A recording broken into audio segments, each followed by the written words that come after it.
नमस्कार. हवामान अंदाज या यूट्यूब चॅनलवरती मी आशिषराव तुम्हा सर्वांचे पुन्हा एकदा स्वागत करतो. तर शेतकरी मित्रांनो, राज्यात एकदा पुन्हा आपल्याला पावसाची शक्यता पाहायला मिळत आहे.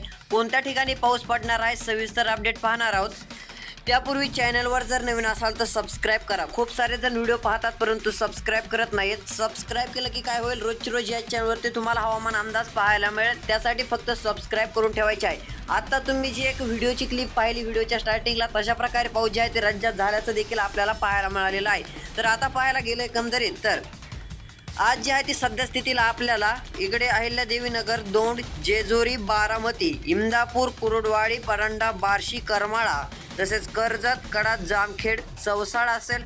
पुन्हा इकडे जर पाहायला गेलं बीड जिल्ह्याचा विचार केला तर बीड, गेवराई, माजलगाव, पाथरी, परळी, केज या ठिकाणी पावसासाठी जे आहे ते पोषक वातावरण तयार होत आहे. म्हणजे असंही नाही की खूप जोरदार पाऊस होईल, हलका किंवा मध्यम पाऊस राहील. इकडे कळंब, पुन्हा इकडे धाराशिवचा भाग आहे, तुळजापूर, वैराग, पुन्हा मोहोळ, सोलापूर, पंढरपूर याही ठिकाणी जे आहे ते हलक्या स्वरूपाचं पावसाळी वातावरण तयार होऊ शकतं. आता पाहायला गेलं जोरदार पाऊस कुठे पाहायला मिळेल तर इकडे छत्रपती संभाजीनगरचा भाग असेल, इगतपुरी, नाशिक, मनमाड, चाळीसगाव, मालेगाव, धुळे, साक्री इकडे पाहायला गेलं तर पारोळा, जळगावचा भाग आहे, शिरपूरचा भाग आहे.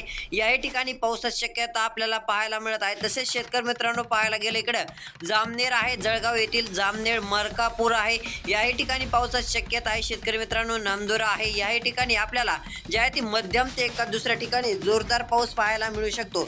तर असंही नाही की शेतकरी मित्रांनो पाऊस सांगितला आहे म्हणजे जोरदारच पाऊस सगळीकडेच होईल. तुरळक भागामध्ये हा पाऊस पाहायला मिळू शकतो. तसेच आता उद्या पाहायला गेलं तर उद्याची स्थिती आहे धुळे, जळगाव, शिरपूर, पारोळा, साक्री, मालेगाव, चाळीसगाव, सिल्लोड, मनमाड, वैजापूर, संभाजीनगर, श्रीरामपूर, पैठण, जुन्नर, खेड, अहिल्यादेवीनगर, जामखेड, करमाळा, बीड, केज, बारामती, इंदापूर याही ठिकाणी उद्या देखील वातावरण सक्रिय राहणार आहे. कोल्हापूर, सोलापूर, सांगली याही ठिकाणी पावसाचे वातावरण सक्रिय राहू शकतं. विदर्भाचा विचार केला तर विदर्भामध्ये वातावरण हळूहळू कोरडे होत जात आहे. त्यामुळे एवढी काय घाबरण्याची गरज नाही. भेटूया पुढील